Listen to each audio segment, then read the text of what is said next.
guys, magandang tanghali. Ayan, may mga sisiw ulit tayo guys, mga 45 days na broiler. Yun, bali 10 sila guys. Yan na vaccine na daw yan. Doon sa bayan natin nabili to guys. Ayan ang lulusog nila yan. Sana maging ano din sila guys.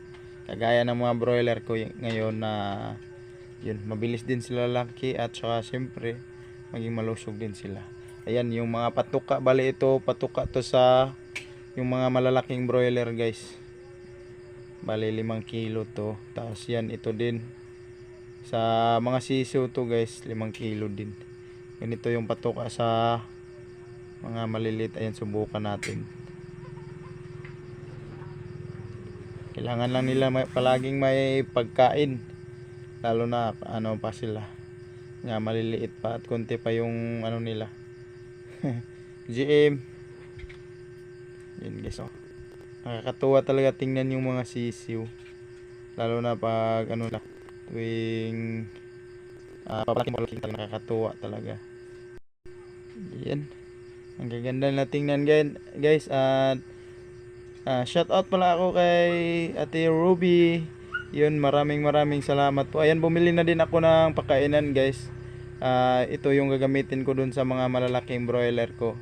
At saka painuman din. Ayan. Shout out po ako kay Ate Ruby guys. Maraming salamat po sa blessings. At yan, painuman din nila to guys. Sa pangbili ng broiler na 45 days at saka sa mga pagkain at saka sa vitamins. Yan, thank you so much po sa binigay mo Ate Ruby. Yan, bala ko guys na paramihin ko talaga yung pagmamanok. Yan, ito yung magandang ano sa akin lang, magandang pang negosyo. Sana ano lalago yung negosyo natin. Simula lang tayo sa paunti-unti. Yan, basta focus lang talaga at yun, siyempre may tiwala sa ating sarili sa lahat. Yun lang, lalo na po sa Panginoon. Yan, para gabayan tayo guys. Sa inyo po guys, sana suportahan nyo ako palagi sa mga vlogs ko araw-araw. At kung wala kayo, wala talaga yung vlog namin. Kaya nagpapasalamat po talaga always kami sa inyo. Kaya hindi po talaga ako magsawang mag thank you sa inyo guys, sa lahat ng viewers. Yan, si Jim nagpapasalamat din guys sa lahat ng mga viewers po, mga supporters. At lalo na po yung sa lahat ng mga nagbigay ng blessing sa amin. Yan, si God na po ang bahala sa inyo guys. At sana mag-ingat kayo palagi sa mga ginagawa nyo araw-araw, lalo na po yung buong pamilya nyo.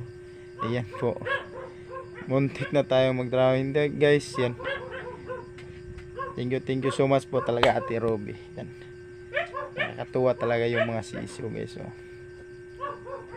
At balak ko dun ko sa tangkal ilagay, dun sa lumang tangkal ibaba ko lang yung mga broiler na malalaki. Yan, dito natin ilagay guys. Yun, balak ko na ding magpagawa ng kulungan guys, yung kasama sa binigay ni Lola LV. Ayan, nagbili pa ako ng mga kahoy at materialis guys, mga yero, para may komportable na kulungan talaga yung mga broiler natin. Para hindi sila masikip at hindi mainit.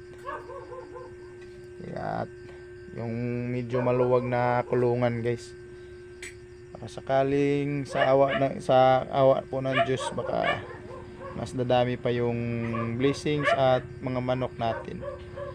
Kaya yan guys, pasok ko muna yung manok sa loob ng kulungan.